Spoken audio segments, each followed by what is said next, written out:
Now that everything's calmed down a bit, relatively speaking I mean, I thought it might be a good time to share our progress on the weapon. I believe we're on the verge of a breakthrough. Well, don't keep us all in suspense.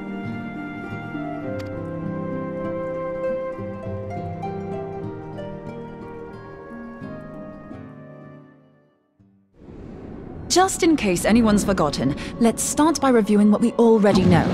So, an Ascian is an immortal because its soul doesn't return to the ethereal realm when its host is defeated. Instead, it flees to the place that lies between our world and the void. Therefore, the first step to permanently defeating an Ascian is preventing its soul from making this journey. And if you recall, when we last gathered here, I had verified that white auracite has adequate capacity to entrap the beings, albeit only briefly. Which left the small matter of their extermination. Aye. To unmake an Ascian soul, one must needs smite it with a concentrated burst, or blade, of purest ether. However, we wanted for both the data and the means to forge such a weapon. Short of experimenting on an actual Ascian, you see, there's no way to gauge how much ether its soul is made of. As such, we don't know what etheric density our blade needs to have in order for it to work. So we'll just have to make the densest blade we can and hope for the best. Though that would require a lot of ether. Hang on a minute! Why didn't we think of this before? White auracite can hold an absolute heap of ether, can't it? Please tell me you're joking. God's sakes, Ida. I feel as though I'm reliving the same scene over and over with you. How many times do you need to be told that white auracite cannot store ether for long periods? Being intangible matter, ether is given to dispersion. Only in its crystallized form is it a stable source of energy. I will test you later on this, so see to it you do not forget. Right, yes. It's all coming back to me. So our hopes rest on good old crystals again, do they? While they are certainly reliable, they leave something to be desired in the area of portability. Indeed. I am reminded of the quantity of corrupted crystals required to thwart Leviathan, and the extraordinary lengths to which the Lamentsons went to transport them. What if it should prove that a similar quantity was needed to destroy an Ascian's soul? Or still more? I do not envy the poor sod who has to lug all of that around on the off chance that an Ascian appears. That's the very problem we set out to solve, and I reckon we've found the answer. If it isn't practical to lug around the ether we need, we'll just have to draw upon another source. And the only viable source is the land. If you mean to tap the great river of ether, know that it will entail considerable risk. Meddling with the currents may well induce a surge like to the one which despoiled Mordona. Give me a bit more credit, will you? Why would we need to tap the river when there are veritable reservoirs jutting out all over the land? Aye, I speak of corrupted crystals. It might be that their aspect is out of balance, but a crystal's a crystal. It contains ether, and we can help ourselves to it. While corrupted crystals are indeed abundant, there is no guarantee that they will be in close proximity at a crucial moment.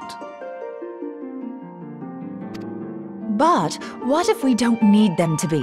What if we could tap their power from afar? A malm away, say? If we could do that, we'd have ready access to ether aplenty in almost every corner of Eorzea.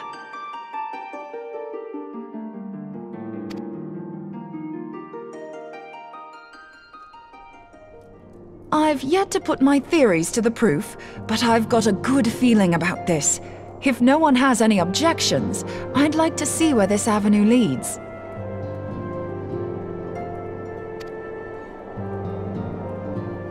If you think it's worth your while, you have my blessing. But tell us, what are your theories?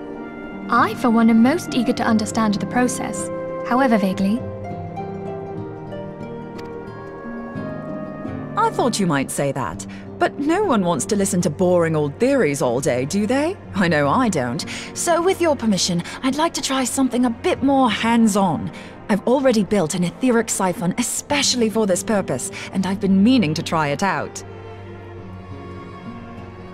Thing is, the profusion of corrupted crystals in Mordona makes it something of a high-risk testing ground. If anything goes awry with the siphon, it would be better if it didn't happen within spitting distance of quite so much ether. Ideally, I need an isolated specimen. Does anyone know where I can find one? May I suggest northern Thanalan? There you will find corrupted crystals of middling size, standing a reasonable distance apart. Ideal for your needs, I should have thought.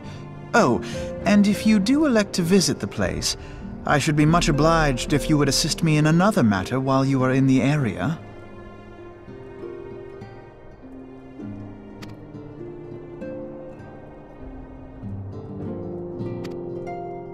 Has something happened?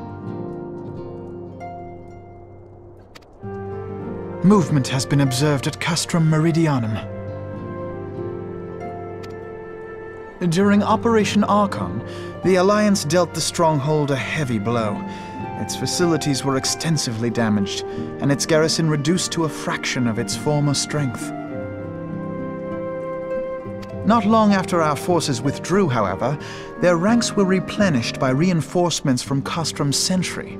They now seek to rebuild, and to this end they have their sights set upon the ceruleum processing plant. Having lost the Empire's support, the 14th Legion lacks the resources to sustain itself. To them, this is a bid for survival, and they will doubtless fight like desperate men. Though I have dispatched the Crystal Braves, I fear their strength alone may not suffice to stay the Imperial assault. I would request the Scion's aid in the defensive effort. If I didn't know better, I'd say you were trying to inveigle us into fighting your battle with the promise of shiny crystals.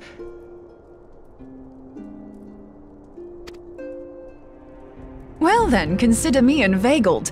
I won't lie, the crystals you speak of sound perfect, so the Garleans have to go. Besides, we can't afford to beat about the bush. There's no telling when the Arsians will next appear. Thine eagerness to hurl thyself into the jaws of danger cometh as little surprise. Exercise due caution, I prithee. Though you have become a Crystal Brave, you are yet a Scion, Alphino. We could hardly refuse you. Pray, join the Crystal Braves and lend them your support. Thangrid and Papalymo shall accompany you.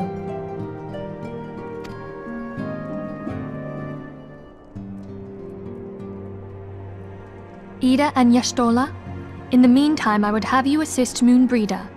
Scout out the crystal clusters, that the testing may commence as soon as the Garlean threat has been eliminated.